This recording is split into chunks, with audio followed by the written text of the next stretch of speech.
வணக்கம் நேயர்களே, கடவுள் அருள் டிவி நேயர்களுக்கு லக்ஷ்மி நாராயணன் அன்பு வணக்கங்கள். இப்போ நாம் பார்க்க போகிறது வார ராசி பலன் 15ஆம் தேதியிலேருந்து 21ஆம் தேதி வரை எப்படி இருக்க போதான்னு பார்க்க போகிறோம். ஸோ எப்போதுமே சொல்கிறதாங்க, லக்னத்துக்கு பாருங்கள். ராசிக்கு பார்ப்பதோட லக்னத்துக்கு பார்க்க ரொம்ப பர்ஃபெக்டாக இருக்கும். உதாரணமாக ஒரு மகர லக்னம் விருச்சிக ராசினா நீங்கள் விருச்சிக ராசிக்கான பலன்களை பார்க்கறதோட மகர ராசிக்கான பலன்களை பார்க்க ரொம்ப பர்ஃபெக்டாக இருக்கும். முதல்ல வர்றது பொது பலன்கள், அதுக்கப்புறம் தசா புக்தி பலன்கள். உங்கள் ஜாதகத்தில் என்ன தசா புக்தி அந்தரங்கள் வருதோ அதை நீங்கள் மிங்கிள் பண்ணி பார்க்கும்போது ரொம்ப பர்ஃபெக்டாக இருக்கும். வீடியோட எண்டில் டிப் ஆஃப் த வீக் இருக்குது, மறக்காமல் பாருங்கள். கடகராசி. ஸோ கடகராசிக்கு பார்த்திங்கன்னா உங்களுக்கு ராசி அதிபதி சந்திரன் பார்த்திங்கன்னா உங்களுக்கு 4, 5, 6 ட்ராவல் பண்ணுற அந்த காலகட்டத்தில் வீடு மற்றும் குழந்தைகள் வேலை சம்மந்தமான விஷயம் நல்ல அற்புதமான விஷயங்கள்லாம் அட்டகாசமாக இருக்குங்க.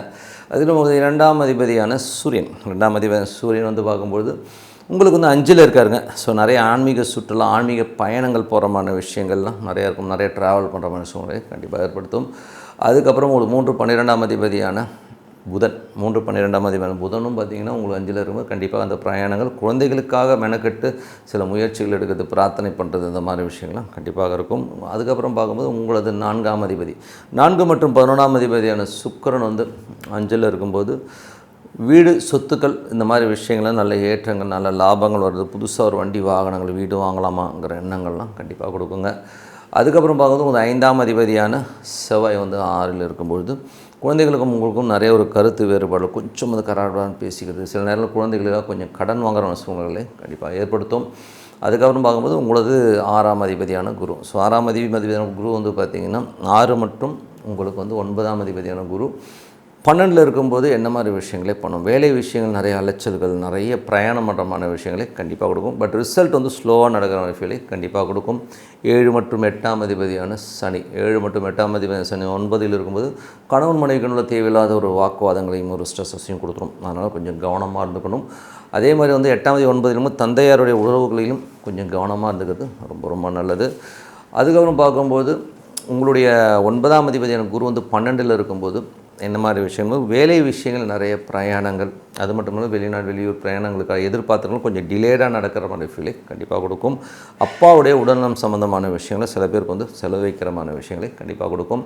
10ஆம் அதிபதியான செவ்வாய் 10ஆம் அதிபதி செவ்வாய் பார்த்திங்கன்னா உங்களுக்கு இப்போது 6ல் இருக்கும்போது பிஸ்னஸ் சம்மந்தமான விஷயங்களில் கொஞ்சம் கடன் வாங்குற சூழ்நிலை ஏற்படுத்தும். லீகல் சம்மந்தமான விஷயம் கொஞ்சம் கேர்ஃபுல்லாக இருந்துக்கிறது ரொம்ப ரொம்ப நல்லது. அதுக்கப்புறம் பார்க்கும்போது உங்களுடைய 11ஆம் அதிபதி 4 மற்றும் 11ஆம் அதிபதியான சுக்கிரன் பார்த்தோம்னா என்ன மாதிரி விஷயங்களை பண்ணுவார் அப்படின்னா, சுக்கிரன் இப்போ 5ல் இருக்காருங்க.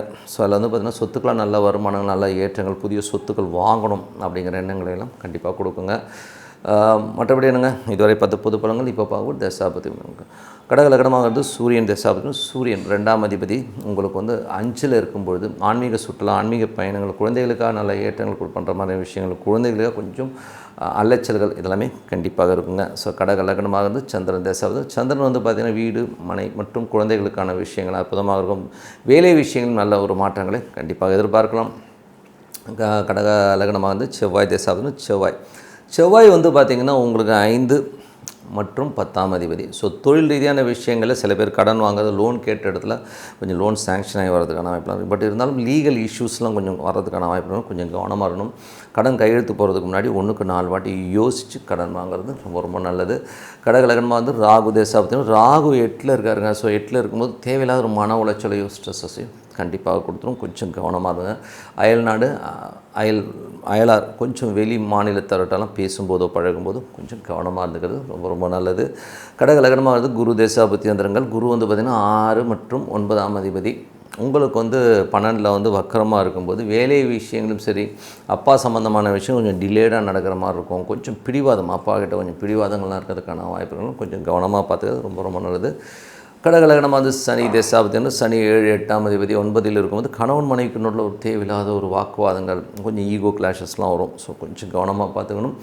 அப்பாவுடைய உடல்நலம் சம்மந்தமான விஷயம் கொஞ்சம் கவனமாக பார்த்துக்கிறது ரொம்ப ரொம்ப நல்லது. கடக லக்னமாக புதன் தசாபதி. புதன் 3, 12ஆம் அதிபதி புதன் உங்களுக்கு இப்போது 5ல் இருக்கும்போது நிறைய ஆன்மீக சுற்றுலா போகணுங்கிற எண்ணங்களை கொடுக்கும். குழந்தைகளுக்காக நிறைய முயற்சி எடுத்து நிறைய அலைச்சல்கள் ஜாஸ்தி கொடுக்கறதுக்கான நிறைய இருக்குது.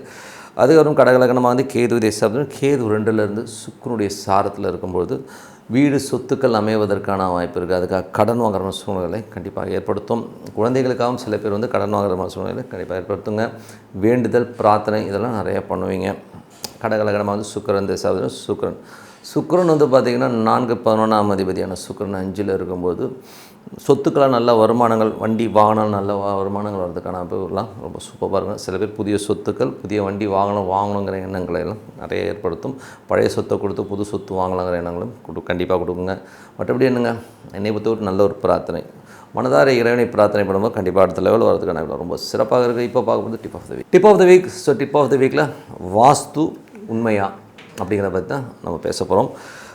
வாஸ்து உண்மையானா கண்டிப்பாக உண்மைங்க. ஏன்னா வந்து என் லைஃப்பில் நான் பார்த்த வரை வந்து வாஸ்து வந்து ரொம்ப பர்ஃபெக்டாக உண்மையாகத்தான் இருக்குது. ஏன்னா நாங்கள் இருந்த வீட்டில் வந்து பார்த்திங்கன்னா முதல்ல ஒரு பழைய வீடு இருந்து ஒரு ஓடு வீட்டில் இருந்ததுங்க, மல்சரவாகத்தில் இருந்தது. ஸோ அதில் வந்து பார்த்திங்கன்னா எங்களுக்கு வந்து அந்த வீடோடைய அமைப்பில் வந்து பார்த்திங்கன்னா அவ்வளோ பர்ஃபெக்டாக வந்து ஒரு சின்ன வீடாக இருந்தாலும் அந்த வீட்டில் வந்தவங்க எல்லாமே ரொம்ப சாதாரணமாக, நாங்கள் வாடகை விடும்போதே அந்த வீட்டில் வந்து வந்தவங்க வந்து ரொம்ப சாதாரண லெவலில் இருப்பாங்க. ஆனால் அதுக்கப்புறம் போகும்போது பார்த்திங்கன்னா நல்ல வண்டி வாகனத்தோட ஒரு பெரிய லெவலில் வரவங்களாம் சொல்லுவாங்க இந்த வீடு ரொம்ப அதிர்ஷ்டமான வீடுன்னு சொல்லுவாங்க. அவ்வளோ ஒரு நல்ல வீடு அந்த வீடு. காரணம் அதோட அமைப்பு வந்து ரொம்ப அழகாக இருக்கும். ஏன்னா வடகிழக்கில் வந்து அற்புதமாக ஒரு கிணறு அமைஞ்சிருக்கும். இந்த டாய்லெட்லாம் வந்து பார்த்திங்கன்னா பர்ஃபெக்டாக எங்கே இருக்கணுமோ அங்கே அந்த இடத்துல வந்து ரொம்ப பர்ஃபெக்டாக அமைஞ்சு எந்தவித ஒரு டிஸ்பியூட்டும் இல்லாத ஒரு ஏரியாவில் தான் அந்த வீடு அமைஞ்சுது. பட் அது இடம் வந்து கொஞ்சம் பெரிய இடம், நீளமாக இருக்கும்போது என்ன ஆகிடுதுன்னா, அது வந்து நாங்கள் ஒரு புது வீடு கட்டுறோம். ஸோ புது வீடு கட்டும்போது என்ன ஆகிடுதுன்னா, அப்போது நமக்கு வந்து வாஸ்துனால ரொம்ப சின்ன பையனும்போது நமக்கு அந்த வாஸ்துவை பற்றி பெருசாக தெரியாது. ஸோ அப்போது வீடு கட்டுறோம், ஒரு இன்ஜினியர் வச்சு கட்டும்போது அது பார்த்திங்கன்னா அது கட்டி முடித்தோம். அதில் ஏகப்பட்ட குழப்பங்கள். அதுலேருந்து என்ன ஆகிடுதுன்னா, அந்த லைன் கொடுக்குறோம் இல்லையா, எல்லாருமே வந்து வாஸ்து பிரகாரம் அவர் என்ன சொல்லுவார், அவர் வந்து ஃப்ளாட்லாம் கட்டுற ஒரு பில்டர் தான். அவர் கட்டும்போது அவர் அமைப்பு பிரகாரம் டாய்லெட்லாம் கரெக்டாக தான் போட்டார், இல்லைன்னு சொல்ல முடியாது. ஆனால் அது ஈசானியத்தில் அந்த டாய்லெட் பைப் லைன்ஸ் வந்து ஃபுல்லாக ஈசானியம், கன்னிமூலை எல்லாத்தையுமே எஃபெக்ட் பண்ணுச்சு. டோட்டலி வந்து அந்த பில்டிங்கே வந்து டோட்டலாக வந்து எஃபெக்ட் ஆகி அந்த வீட்டில் நாங்கள் கிரகப்பிரவேசம் பண்ணி போய் அடுத்த வருஷம்லாம் எங்கள் மதர் இறந்துட்டாங்க. டோட்டல் ஃபேமிலி வந்து டோட்டலாக கொலாப்ஸ் ஆச்சு. ஏன் சொல்கிறேன்னா, அவ்வளோ ஒரு இந்த வாஸ்துங்கிறது வந்து அவ்வளோ பர்ஃபெக்டாக ஒர்க் ஆச்சு. அதுக்கப்புறமாவும் பார்த்திங்கன்னா அதுக்கப்புறம் வாங்கினவங்க வந்து அதை ஆல்ட்ரு பண்ணி அழகாக பண்ணாங்க. எதுக்குன்னா அதுக்கப்புறம் நாங்கள் அந்த ப்ராப்பர்ட்டி விற்கிற மாதிரி ஒரு சூழ்நிலை கண்டிப்பாக ஏற்படுத்துச்சு. ஏன்னா வாஸ்து இருக்கானா கண்டிப்பாக இருக்குது. ஏன்னா அதே மாதிரி இன்னொரு வீட்டுக்கு போனேன். அந்த வீட்டில் வந்து பார்த்தீங்கன்னா எனக்கு வடகிழக்கில் வந்து பெரிய பள்ளம் வந்து அந்த பழைய வீட்டு ஸ்டைலில் இருக்கும். ஸோ அந்த வீட்டுக்குள்ளே நுழையும் போது பார்த்திங்கன்னா அங்கேருந்து பார்த்தீங்கன்னா என்னோடய கிராஃப்ட் டக்குன்னு ஏறிச்சு. ஒரு வருமானத்துலையும் சரி, நல்ல ஒரு பணம், நல்ல வசதி, நல்ல ஒரு சந்தோஷமான வாழ்க்கை அதுலேருந்து வந்துச்சு. அதுக்கு காரணம் என்னென்னா, அந்த வாஸ்து வந்து அவ்வளோ பர்ஃபெக்டாக அமைஞ்சு. நமக்கு நல்ல நேரம் இருந்ததுன்னா கண்டிப்பாக வந்து வாஸ்து வந்து நம்மளை நல்ல வீட்டுக்கே கொண்டு போகும். அப்படி தான் நம்ம அலர்ட்டாக இருந்துக்கணும். ஸோ ஒரு சில விஷயங்களே ரொம்ப அலர்ட்டாக நம்ம பார்க்கும்போது கண்டிப்பாக வாஸ்து வந்து ரொம்ப பர்ஃபெக்டாக ஒர்க் ஆகுது. அது மட்டும் இல்லாமல் இன்பிட்வீன் வந்து வேறு ஒரு வீட்டுக்கு சேஞ்ச் ஆகும்போது ரொம்ப கஷ்டம். கிட்டத்தட்ட ஒரு 10 வருஷம்லாம் ரொம்ப கஷ்டப்பட்டோம். அந்த எங்கள் அம்மா இறப்புக்கு அப்புறம் நாங்கள் வாடகைக்கு ஒரு வீட்டுக்கு போனோம். அங்கே பார்த்தா கன்னிமூலையில் வந்து உங்களுக்கு வந்து டாய்லெட் வந்தது. ரொம்ப நிறைய கடன்கள், நிறைய பிரச்சனைகள். அதுக்கப்புறம் நாங்கள் வந்ததுக்கப்புறம் வேறு ஒருத்தவங்க போனாங்க, அவங்களுக்கும் ஒரு பெரிய டிசாஸ்டர். அதே மாதிரி கடன் பிரச்சனைகள் அவங்களும் மாட்டி ரொம்ப ஒரு ஸ்ட்ரெஸ்ஸையும் டென்ஷனையும் உருவாக்குச்சுங்கிறது தான் உண்மையான விஷயம். ஸோ வாஸ்து உண்மையா அப்படின்னா பர்ஃபெக்டாக உண்மை. நம்ம எவ்வளோ செலவு பண்ணுறோம், வாஸ்துக்கு செலவு பண்ணுறது ரொம்ப ரொம்ப முக்கியம். அது மட்டும் இல்லாமல் அளவுகள் ரொம்ப முக்கியங்க. ஆக்சுவலாக வந்து வாஸ்துவில் வந்து அந்த ரூமோட அளவுகள் ரொம்ப முக்கியம். அதே மாதிரி வந்து கோஸ், இந்த மாதிரி கோஸாக இருக்கிறது இதெல்லாம் வந்து ரொம்ப ரொம்ப முக்கியம். அதில் வந்து வடகிழக்கு மட்டும் நீண்டிருந்ததுன்னா ஒன்றும் பிரச்சனை கிடையாது. மற்றது இருந்ததுன்னா நீங்கள் வந்து ஸ்கொயர் பண்ணி பண்ணுறது ரொம்ப ரொம்ப நல்லதுங்க. இல்லைனா அது தேவையில்லாத மன உளைச்சலையும் ஒரு டென்ஷனையும் கொடுக்குங்கிறது வந்து எந்தவித சந்தேகமும் இல்லை. அதனால் வாஸ்துங்கிற சயின்ஸ் வந்து ரொம்ப ரொம்ப ரொம்ப பர்ஃபெக்டாக இருக்கும். இது வந்து ரொம்ப சிம்பிளாக பார்க்கணும்னா வடகிழக்கு, தென்கிழக்கு, அதாவது வடகிழக்கை வந்து நம்ம ஈசானியம் சொல்லுவோம், தென்கிழக்கை வந்து கன்னிமூலம் சொல்லுவோம். இந்த 2 இடத்துல டாய்லெட் வரக்கூடாதுங்க. ரொம்ப மெயினான ப்ராப்ளம் அங்கே தான் வரும். ஸோ டாய்லெட் பைப்ஸோ அங்கே கிராஸ் ஆகாமல் இருக்கிறது ரொம்ப ரொம்ப நல்லது.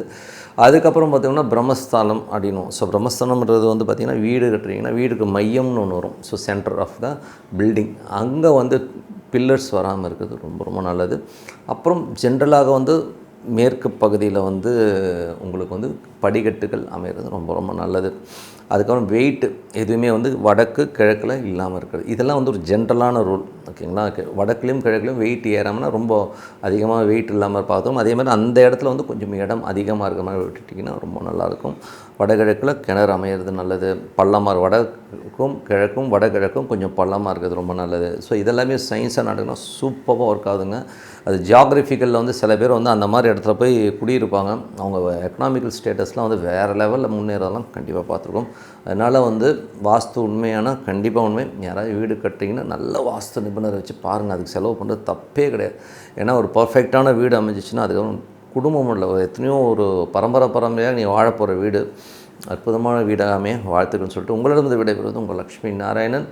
நன்றி, வணக்கம்.